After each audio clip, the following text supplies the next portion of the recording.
Joe Giglio for NJ Sports Now on this Tuesday, December the 16th. The New York Yankees yesterday brought back Chase Headley on a 4-year deal, $52 million. And as soon as the deal went down, folks on NJ.com, folks on Twitter, going crazy about how Chase Headley is not a $52 million player, how Chase Headley isn't worth $13 million per season. But when you look at the player Headley is, you look at what the free agent market is out there, and you look at really the dearth of viable starting third baseman around Major League Baseball, the Yankees had no choice here for a couple reasons. Number one, Headley is a good player. He's an above-average player to a good player. He had one outstanding year a few years back, which he'll likely never do again. But you look at what he does defensively. You look at what he does offensively, being a switch hitter, the ability to get on base, which he did at a very high clip after coming over from San Diego in a July trade. Headley is one of the better third basemen in baseball, even if he's not a top 10 third baseman. He's one of the better half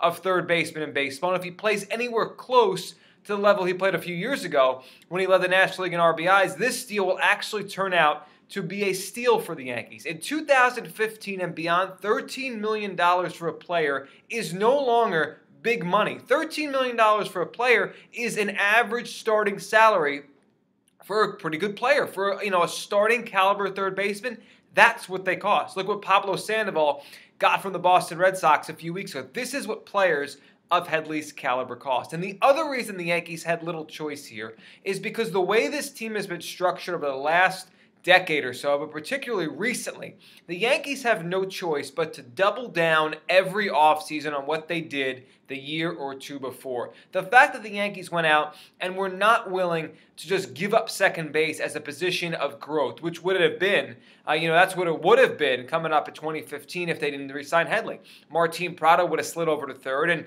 probably a young guy like Rob Refsnyder would have played second base, giving you a Gregorius Refsnyder combination up the middle, a far cry from what it once was with Derek Jeter and Robinson Cano. The Yankees have a mandate to win every year. When you have a payroll, even without Headley, of close to or over $200 million, you simply can't take time to develop players on the major league level. The Yankees here know this, and they operate that way every year. It doesn't mean they sign the biggest free agents every single season. They usually do it in waves. They usually have big off seasons where they sign 2 or 3 or 4 guys, like last year with Tanaka and Ellsbury and McCann and Beltran. But they have to double down now because of what they did last year, because of all the money they spent last year and they didn't win, didn't make the postseason because of a slew of injuries. They have no choice but to try to continue to justify those investments and go for it every single season.